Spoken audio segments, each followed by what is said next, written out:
Greetings, folks. The Great Scott here, and welcome to yet another virtual volunteer segment. And today we have a very special guest. He's someone who I met back in 2014. He co-starred with me in The Reconciler, which was my screenwriting debut as Detective Tilton.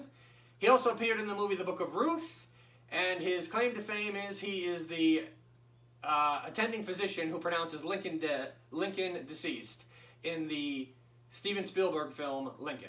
He has a number of other credits to his name, but his name says it all, Mr. Robert Shepard. Robert, thank you for joining us here today. Oh, well, thank you. I look forward to this adventure. So, you are coming to us from where? Yorktown, Virginia. And how are things there? Actually, they're good. We have been very blessed. All of our family members seem to be doing well, and we certainly feel good about that. Mm-hmm. Now, you were also mentioning to me that you managed to get a audition and some voiceover stuff while all this was going on. Actually, I filmed scenes that will be included in a short film. Supposed to be out on the 25th. I'm not sure exactly where. So that was very interesting. I've had several kind of virtual interviews. I have another one coming up at 1 o'clock for a future film that hopefully will get filmed. And I'm actually working on an audition for a series that shoots back in Oklahoma. So I feel very blessed to have something going on, Well, that's great. Hopefully, one of the reasons why I realize that nobody can really say how long the situation that we're in is going to last. But I really believe one of the reasons why it's not going to last, nobody can say how long, but I think one of the reasons why it's not going to last is because people are just not, the human race is not going to stay locked up this long. You know what I mean? It's not going to, we are going to want to get back to our lives, whether it's by a cure or whether it's by the fact that eventually we're just going to say, you know what, eventually we're going to have to take a chance, because life is a chance. I mean, you take a chance every time you drive, for Pete's sake. You know what I mean? So, yeah. But anyway, of course, there's a difference between taking a calculated chance and being reckless, and I don't believe in being reckless. Like, we here in Massachusetts just got added to the states that look like morons because we had a protest at our state house the other day. And I see something like that, and I just shake my head. But anyway, I don't want to get political. We are here for fun. And you get to be a virtual volunteer today, sir. And one thing that people have probably noticed a lot of here on my channel and my Facebook page is the fact that I have been doing a lot of tricks with Uno cards. Now, I've explained several times that there are there's a couple reasons why I use Uno cards. Number one is I perform for a lot of kids who don't understand a club, a diamond, a heart, and a spade, but they do understand colors and numbers. Number two, when you're doing magic tricks for Christian organizations and Christian actors and such, you will occasionally get that person who doesn't think playing cards should be anywhere near a message of the gospel. And so I kind of do that for that reason. Thirdly, because we have social distancing now, and I might have some situations where people need to see things, the numbers and colors on Uno cards are much bigger and brighter and much easier to see than the little numbers in the corner on playing cards. So that's the reason why I use Uno cards. Now, you'll notice I have a regular Uno deck here, and I have some big Uno cards here, okay? These big Uno cards are the prediction for the trick that we are going to do. Now, Bob, may I call you Bob? Absolutely. Yeah, I think I said that backwards, actually. Bob. Yeah, now I said it right. It's quite unique. You can spell it frontward or backward in it. Yeah. They're only the same. Yeah, if someone says wow, you can say you said that backwards. And the only two names you can really do that joke with are Bob and Hannah. Ah. Yeah, of course, some Hannahs aren't spelt that way, but some are. But anyway, just to reiterate something I've said here several times, this is not a full Uno deck, proving that I don't play with a full deck sometimes. Oh, I've heard that. Yes. Anyway, but these are only the numbers. There are no instructional cards in here like wild or draw 2 or draw 4. It's all numbers, because a regular Uno deck is over 100 cards. And magicians are used to using a deck that's about 52 cards. That way we can do stuff like this. There we are. Or we can do stuff like this. Yeah. There we are. Or, if we're lucky, we can defy gravity. There we are. And then, of course, my two biggest fans. Anyway. Now, of course, Bob, the way that you do a card trick is you have somebody pick a card, and I have developed a way that you can pick a card without actually physically picking a card. Let me Okay. demonstrate. Because obviously, I state this every time I do a card trick on one of these. You can't reach through the screen and pull a card out of this pack. That would be a real magic trick right there. But what you can do is if I go like this, you can tell me what card to stop on. Tell me when. Okay. Now. Right there? Stop now. Right there? Yes. Did I get the right spot? Is that the card? Yes. That is the card you stopped me on, right? Yeah. Okay. That's the card you stopped me on, but that's not going to be your card because I'm looking at it. To make this to make this more precise, you are going to look at I'm going to show you the card that is face down. And this way we can make extra sure that I don't see it. Okay? Can you see that? All right. Can you see that? I do. Okay. Yes. I'm now going to show it to the camera so that everybody watching this can see it. Okay. All right, and now I'm going to put it back into the deck. Like so. And give it a nice little shuffle just like this. There we are. Cards are all shuffled, right?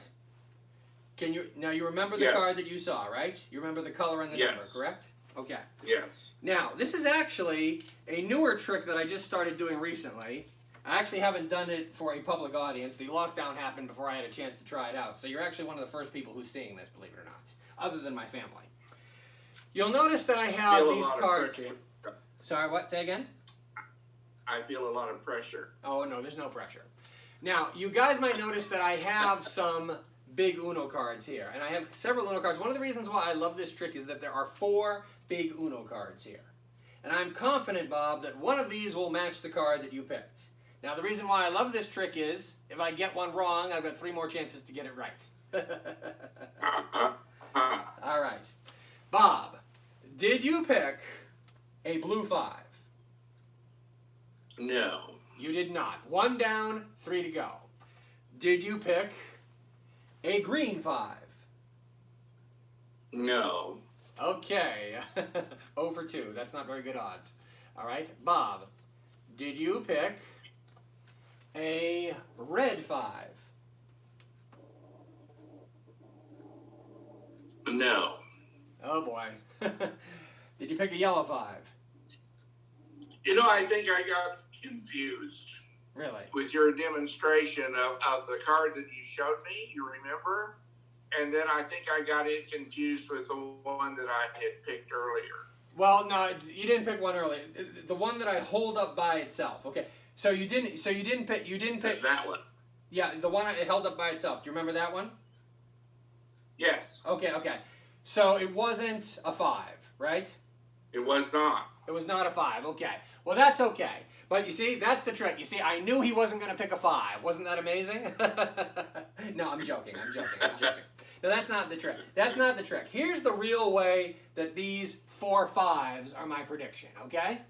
Bob, I have all 4 5s that are in an Uno pack here. Is that correct? That is correct, yes. Yes. Yellow, red, that green, is correct. blue. In fact, the colors in Uno, if you ever want to remember the colors in Uno, it's the colors that are on a traffic light and the color of the light you'll see if you don't obey traffic lights. Ah. So these basically mean wait, stop, go, pull over, is basically what they all mean right there. Okay, so, Bob, one of these 5s has to match the color of the card you picked. Is that right? Don't tell me which one, but one of them has to match, right? Okay.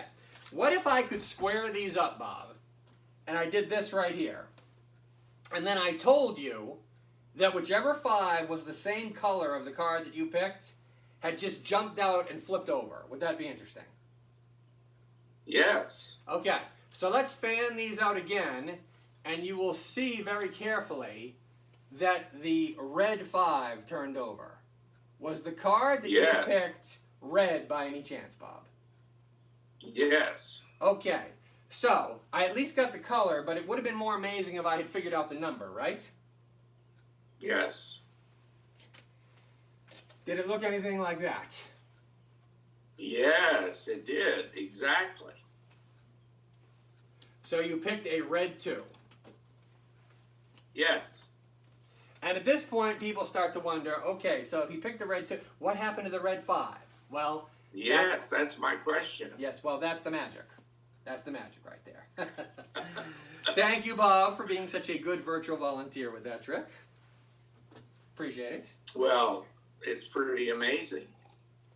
Yes. Now, for those of you out there who have seen my screenwriting debut, The Reconciler, that was where Bob and I first met. I was on the set that you shot all of your scenes in one day. Is that correct? Yes, that's right. We were in a warehouse, and then we were actually driving in a vehicle around that area, but we were in the same area in downtown Portland. Yeah. One of the great testaments to Bob as an actor here is if you've ever seen, there's a little spoiler alert here for anybody who's never seen The Reconciler, so I just want to warn you right now. The very last scene of the movie is the twins, Jeremy and Jordan, coming out of the warehouse, and they run into you, Detective Tilton. And I just think it's a great scene. My dad loves the scene as well. He thinks that because your character was added by Sean. Your character was not in my original play. You're one of the changes that Sean made. And I should mention this, every change that Sean made to my original script was nothing but an improvement. And what I find so interesting about that scene is that was the very last thing, that was the very last scene of the movie, and that was the very last thing that Jeremy and Jordan shot. In fact, the minute you guys cut, they got into a car and were taken to the airport. But that was the very first thing that you filmed. So it was yes. the last scene of the movie, last thing the Steele brothers shot, but the very first thing you filmed. Yeah, so it's interesting. And I was standing in the corner when you shot your office scene, and your office was actually in the same building as the warehouse scene was. They had turned an office to look like a police station. And you're talking, it was interesting that you're talking about, I always wondered because, I only have 3 film credits to my name. Does it ever get, confusing when you have to pretend like you haven't done stuff you've already done? Like, for example, you're in the office and you're getting the report, but you've actually already shot the scene where you found the twins. You know what I mean? And you have to pretend like it's talking. Does that ever get confusing as an actor when they have to shoot stuff out of order like that? It potentially can, but I've been pretty fortunate. And usually, too, you sort of rely on your director as well, and he can kind of make sure that you're in the right frame of mind for that particular segment. But it is mentioned a crazy business, and many times the last was filmed first, the first is last, and sometimes you start in the middle. So you really do have to be flexible. Mm-hmm. Yeah. Like I remember seeing a behind the scenes of the Phantom Menace, and they basically did a documentary of everything that they did and stuff. And for example, Liam Neeson actually the whole big fight that him and Ewan McGregor have with Darth Maul was actually was actually one of the first things that they filmed. So technically, Qui-Gon Jinn shot his death scene before he shot the majority of the rest of his stuff. So I remember, like I said, I also flew back the same day that you arrived, and I was in the room when you shot your office scene, and then the last thing you filmed was, of course, your phone conversation scene when you were driving around. By the time you shot that, I was already on a plane back to Boston. And what's interesting is that this will give you an idea as to how editing works and such. You're talking on the phone with Lindsay's character, who is Stacy, one of the detectives who was in the car. And you actually were having a phone in that movie. You're having a phone conversation with a person you've actually never met. Correct. Yeah, you're supposed to be her commanding officer, but you guys actually never met. And I mean, never. Another interesting tidbit was, for those of you who have seen Reconciler, that scene was actually shot much, much later, because originally you were just going to be talking on the phone and they were only going to hear your side of the conversation. But Sean decided that we needed to see her side of the conversation, and thankfully, all Sean and I say is that Frank and Lindsay, who played the 2 cops that were stuck in the car, they one of them, Stacy, was local, but Frank was from Canada, and all we can say is thank God we made it Stacy you were talking to, because it would have been tedious to get Frank back from Canada to shoot those scenes. So Sean definitely picked, maybe he did it on purpose, he definitely picked the right one of the 2 detectives to have you be talking to. And what I can't get over is that a lot of people who see that scene don't realize that the people have said to me, how does the lady detective go from being trapped in the car to being outside of the car to being trapped in the car again? And they don't pick up on the fact that the trapped in the car scenes are flashbacks, and your stuff is present day. Yeah. Yeah, it is a movie that jumps around timelines. Now, an interesting thing about Reconciler was the fact. I feel like I'm going on here a bit. I apologize, but it's just you're bringing back a lot of good memories by being here, my friend. Another person who was in Reconciler was, of course, the wonderful Sherry Morris, and this was actually the second film that you guys did together where you shared no screen time. You were both in the Book of Ruth as well, right? Exactly. Yeah, I did get to meet Sherry. She was still on set, but our scenes were not together. Yeah, in either film. Like for example, in either film. Yeah, in the Book of Ruth, you actually play a older version of her son or grandson. Is it? It's a son. It's Obed. Yes, Yeah. The son of Ruth and Boaz as a grandfather. Yes, and you're talking to David as a young child. Exactly. Yeah, I thought that was actually cleverly done. If any of you have not seen the Book of Ruth, you should check that out as well. And weren't you both attached to another film that you were both going to be involved in, and you were wondering? Maybe I heard wrong, but were you and Sherry attached to another film together at one point? We were in talks. Yes, in fact, we actually even had met with the production staff and others. But unfortunately, like many things in this business, the funding was never located. So to this date, we have not had the opportunity to film that. Yeah, well, But I love Sherry. She's such a fine person, and I'm very, very pleased that I can count her as a friend. I've had some conversations with her. I only met her real briefly. She was being picked up from the airport as I was being dropped off from the airport. So I met her once for like 2 minutes, but we've had some very interesting phone conversations since Reconciler was filmed. So I always remember, if anybody, again with the Reconciler, all the stuff with me and the twins in the warehouse was the first half of the shoot, and everything that focuses on Sherry was the second half. It looks like it jumps back and forth, but one of the things that constantly amazes me is how good of a job Sean Justice did at making it so seamless. You would never guess that all of this stuff was shot at one point and all of this other stuff was shot at another point.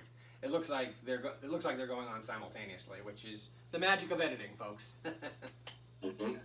But anyway, it was great. It was great to have you on the project, and the truth is, I enjoyed working with you so much that there have been several other projects that either I've tried to start or Sean and I have tried to start together. You know, you're talking about funding. For every project that gets made, I think there's a whole bunch that you just can't get off the ground, and you have to, pick and choose. And Sean and I have not forgotten about you, my friend, and I have not forgotten about you. There was one of the few projects that I tried to get off the ground that Sean was not involved in. I've tried to keep you attached to, but I don't know. But again, with the funding, I don't know if that one's ever going to get off the ground either. So you can only do so much at once when you're working independently. So, yeah. But exactly. But it's a blessing that the good Lord has kept us all employed in the meantime, and connected at the same time. Yes, absolutely. I feel very blessed about that for sure. Mm-hmm. And I say delay is not denial regarding these projects. Well, I've spent a lot of time in prayer since this whole thing started, and the one thing that the Lord keeps on reminding me is that we're not done yet. So it's I feel like it's a matter of, people talk about the new normal or when are things going to get back to normal. I'm a firm believer in it's a question of when, not if. Unfortunately, we are such impatient creatures. We want that when to be sooner rather than later. So, but God is using these situations. I never would have started these virtual volunteer segments if this thing hadn't happened. So I'm getting a chance to connect with a lot of great people like yourself, sir. And it has been wonderful. So thank you, folks, for your time. This has been another virtual volunteer segment, and I want to thank my virtual volunteer for today, Robert Shepard. Check out the Book of Ruth and the Reconciler, and look for him in the movie Lincoln as well. Any other things that we can look out for you in? I know that you have a lot of credits to your name. Well, of course, perhaps your audience might know me as that hearing assist guy that shows up on commercials from shore to shore. Yes, I saw that commercial once when I was actually doing a singing telegram. I'm in the middle of the office, and your commercial was suddenly on the television. Thank you for mentioning that. Well, thanks again, Mr. Shepard, for being here, and thank you all for watching. Have a good day.